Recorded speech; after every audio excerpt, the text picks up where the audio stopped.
अच्छा डॉक्टर ढूंढते हैं तो हमारे समाज में नहीं मिलेगा। अगर मिलेगा भी तो सरनेम बदला हुआ, हम आइडेंटिफाई नहीं कर पाएंगे कि हमारी समाज का है। और कोई हमें अगर इंजीनियर भी चाहिए बहुत हाई ग्रेड का कि उसका इंफ्रास्ट्रक्चर अच्छा हो तो शायद उसमें भी नहीं होगा। क्यों? क्योंकि हम अभी भी पीछे हैं, हमें रोक दिया जा रहा है। मेरा मतलब मुझे सीमेंटिंग में 33 नंबर मिले और 896 मेरे मेंस में है, यानी कि मुझे रोका गया, ए सिर्फ 1 नंबर से रोका गया। अब समझ में आ रहा है कि कहाँ पे रोका गया है। तो मैं IAS इसलिए बनना चाह रही थी कि मैं एक अधिकारी के रूप में अपने समाज, क्योंकि हम अगर अपने समाज के लिए कुछ करना नहीं चाहेंगे तो मैं रोक दिया जाएगा। अधिकार नहीं है, इतना फाइनेंशियल इंडिपेंडेंट नहीं कि हम कुछ कर पाए। तो मैंने देखा कि एजुकेशन ही पावर है, मैंने उसी को बिजनेस बना दिया। घर बैठे आज मैं 56 से 57 हज़ार रुपये घर बैठ के कमा रहे, 4 घंटे 5 घंटे की वर्किंग और अपनी पढ़ाई भी कर रहे प्लस। लेकिन एजुकेशन का सिर्फ मतलब ये नहीं कि हमने अर्निंग कर ली, वो तो हमारी आजीविका को चलाने के साधन है। कोई डॉक्टर होगा, आप में से कोई इंजीनियर होगा, कोई और भी बिजनेसमैन होगा, अलग अलग वर्क कर रहे होंगे। लेकिन आजीविका के साथ साथ हम अपने समाज को क्या दे पा रहे हैं? क्या हम किसी बच्चे की ऐसी हेल्प कर पा रहे हैं जो वाकई पढ़ना चाह रहा हो, उसके पास पैसे नहीं है? क्योंकि हमारे समाज में सच में ये हकीकत है कि जो बच्चा पढ़ने वाला है उसके पास साधन ही नहीं पढ़ने की, बुक्स नहीं है, फीस नहीं, स्कूल से निकाल दिया जा रहा है। आज भी मैं बताऊँ संजय गांधी में मैं SC कैंडिडेट में अपने डिपार्टमेंट सिंगल लड़की, RM मिश्रा से मेरी बहुत जगह झगड़ा हो गया। मेरी 444 रैंक थी जनरल में और SC कोटे मेरी 76 रैंक थी। उसके बाद मेरा एडमिशन फॉर्म फाड़ दिया। कहा जाता है कि आप जैसा बच्चा हमारे स्कूल में नहीं पढ़ सकता। ये अभी की घटना है 2017 की, ज़्यादा पुरानी नहीं है। मैंने कहा रिटर्न में लिख के दीजिए कि आप एडमिशन मेरा इसलिए नहीं लेंगे क्योंकि मैं SC कैंडिडेट हूँ। लेकिन मैं वहाँ लड़ी, उन्होंने नहीं दिया लिख के। फिर मैंने एडमिशन लिया तो बोले कि तुम पढ़ के देखते क्या कर लोगी। तो मेरा फर्स्ट सेमेस्टर मेरा 72% था पूरा ओवरऑल मिला के, बैक कुछ भी नहीं। उनको लगा लड़की पढ़ने वाली है तो मुझे इंटरनल मार्क्स कम दिया गया। मतलब ऐसा नहीं है कि आपको सिर्फ कोई जॉब नहीं देगा, आपको हर जगह संघर्ष करना पड़ेगा। 72% थे जब मुझे इंटरनल मार्क्स नहीं मिला जो स्कूल से मिलते हैं, कॉलेज से मिलते हैं। करते करते मैं 89% से टॉप हुई। लास्ट ईयर मेरा 89 है। मेरा प्लेसमेंट हुआ, मैंने कहा नहीं, अगर प्लेसमेंट होगा तो सिर्फ मैं अपना कल्याण करूँगी, मुझे कुछ बनना है। मेरा दिमाग डाइवर्ट होगा, मैंने कहा मैं IAS करूँगी, UPSC करूँ। मैंने सब स्टार्ट किया, रिसोर्सेज नहीं थे क्योंकि मेरे पापा भी लेबर कोटे के हैं, उन्होंने बहुत संघर्ष से पढ़ा दिया। फिर मैंने पढ़ाना स्टार्ट किया, तैयारी के साथ पढ़ाना स्टार्ट किया। मैंने फिर और समाज के प्रति भी काम किया, अलग अलग सेक्टर में सोशल वर्क करे।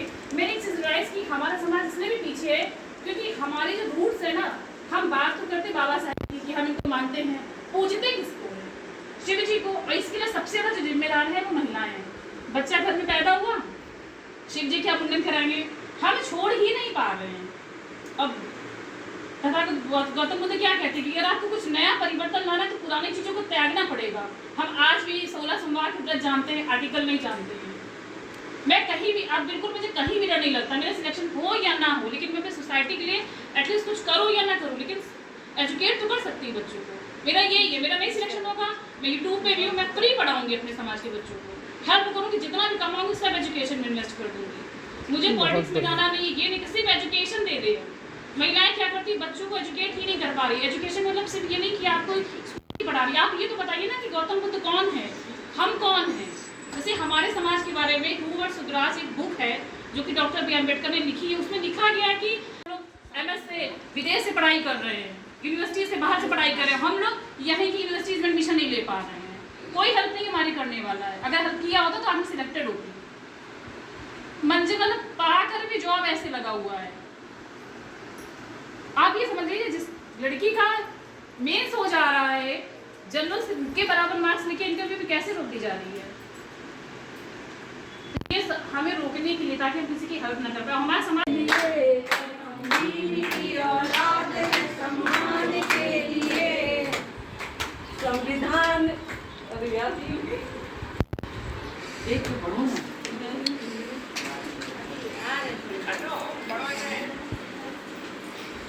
हम जान भी दे जाएंगे सम्मान के लिए, हम भीम की औलाद हैं मान के लिए, हम जान भी दे जाएंगे संविधान के लिए।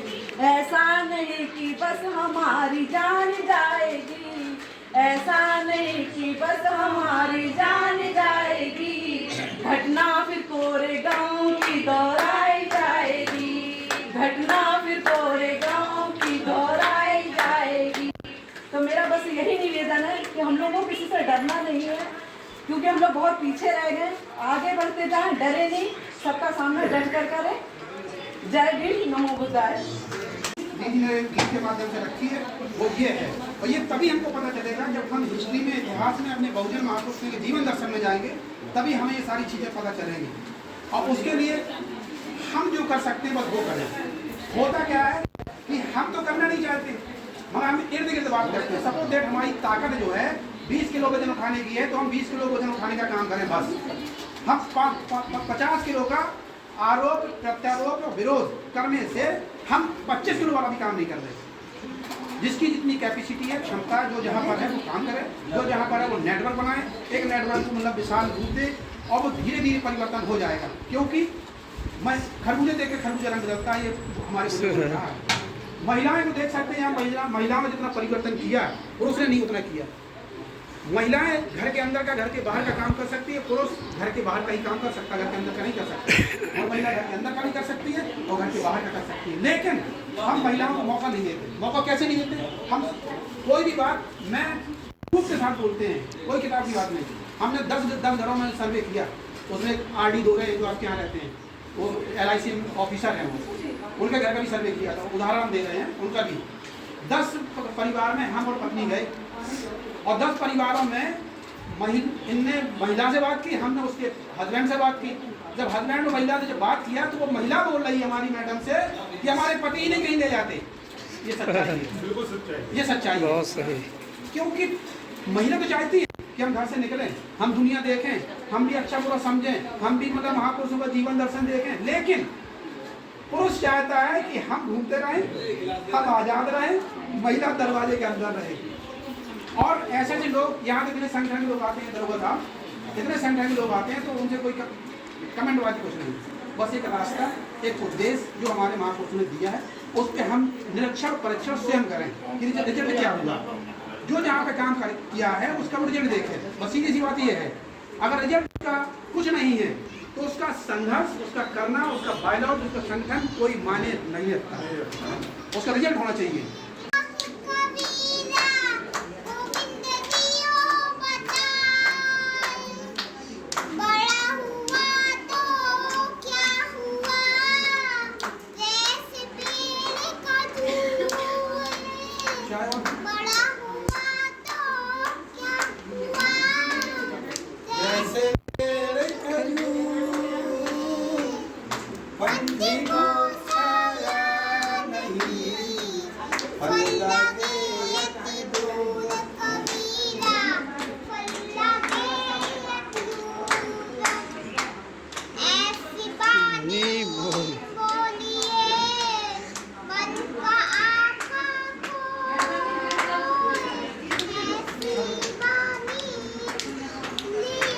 अब नहीं, हम ले चुके हैं, सही बता बिल्कुल।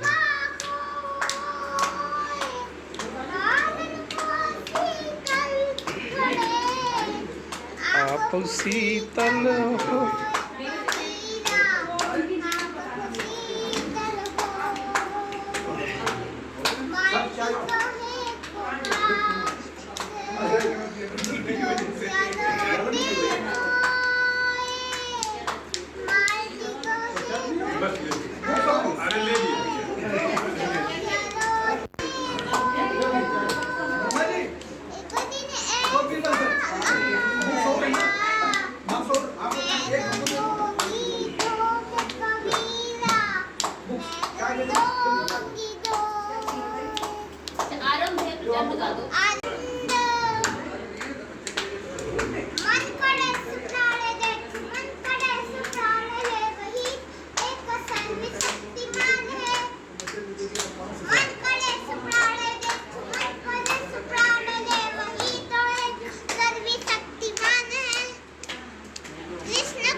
समाज के लिए वास्तविकता वो चीज़ बताई जहाँ हमें समझने की जरूरत है।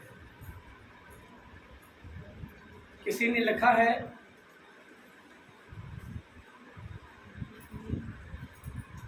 कि जुल्म इतना बुरा नहीं होता है जितना सहने वाला जुल्म होता है, बुरा होता है।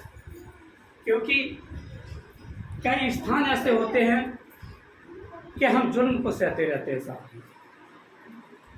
कम से कम हौसला रखो ना। कहते हैं कि जान जज्बों में होती है, बेजान मर्दों में होती है, शेर की पहचान हमेशा करना चाहिए। जब तक लोगों के सामने सवाल नहीं करोगे, क्योंकि शिक्षा वो श्रेणी का दूध है जो पिएगा होगा, लेकिन हम अपने बच्चों को पहलवा कहाँ पाते हैं। मैं ग्रामीण क्षेत्र से बिलोंग करता हूँ। सबसे पहले मैंने YouTube चैनल बनाया, मैंने उस पर काम किया। पहले मैं ओरई में बैठ कर के वीडियो बनाया करता था। हमने सोचा कि राय जी ऐसे वीडियो बनाने से होगा, ऐसे तो बहुत लोग वीडियो बनाते हैं। फिर मैंने अपने आप को चेंज किया। मेरा डेली का नियम रहता है कि मैं सुबह 5 बजे तैयार हो जाता हूँ, साथ ही तो 6 बजे के लगभग अपनी गाड़ी उठा देता हूँ बाहर। जब तक मैं 4-5 गांव की मीटिंग ना ले लूँ, जब तक मैं घर वापस नहीं आता हूँ, भले ही 9 बजे, इतना मैं काम करता हूँ। अब मुझे ग्रामीण क्षेत्र में जाने की जरूरत के ऊपर मुझे पता है कि सबसे ज़्यादा अगर मेरे समाज में कमियां हैं तो ग्रामीण क्षेत्र में है। क्योंकि शहर में वो शिक्षा हम लोगों को प्राप्त हो जाती है, लोगों के पास पैसा भी है, तो कहीं ना कहीं अपने बच्चों को सही शिक्षा देने का मिलता है। मैंने कहा कि ग्रामीण क्षेत्र में यदि शिक्षा पर काम किया जाएगा तो कहीं ना कहीं लोगों का बचाव होगा। तो मैंने लोगों में जाकर के कैडर देने का काम किया। सबसे पहले मैं फट्टा बिछवाता हूँ। फट्टा मैं इसलिए बिछाता हूँ कि मुझे पता है कि हम लोगों के अंदर जो कमियां आई और मेरे बच्चों के जो संस्कार बिगड़ रहे हैं वो सबसे ज़्यादा बिगड़ रहा है फट्टा पहनना बैठने का। एक जमाना वो हुआ करता था जब हमारे मानवर साहब गाँव जाकर के कैडर किया करते थे, फट्टा बिछाते थे, जब हम लोगों को शिक्षा मिलती थी। अब बच्चे शिक्षा से काफ़ी दूर हो गए। मैं मोबाइल की ज़्यादा बुराई नहीं करना चाहता हूँ, लेकिन कई लोग ऐसे हैं, कई बच्चे ऐसे हैं तो गलत तरीके से। मैं कह देता हूँ कि अगर आपने मोबाइल को सही तरीके से यूज किया तो कहीं ना कहीं आपको राजा बना देगा, और अगर गलत तरीके से यूज किया तो राजा यहाँ से खड़े होकर फोटो लो, सबकी आ जाए, गलत डायरेक्शन में आप चले जाओगे। तो लोगों ने कहा कि राही जी हम लोग करें क्या? हमने कि सुनो करना क्या है आपको।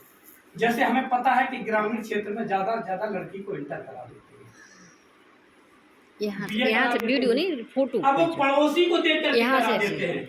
यहाँ मेरे बच्चे कहाँ पे जा रहे हैं, अब देखो क्या सामने शिक्षा सवार है, से मतलब नहीं, सवार है। केवल यहाँ पे दिमाग लगा देते हैं कि मेरे बच्चे पड़ोसी में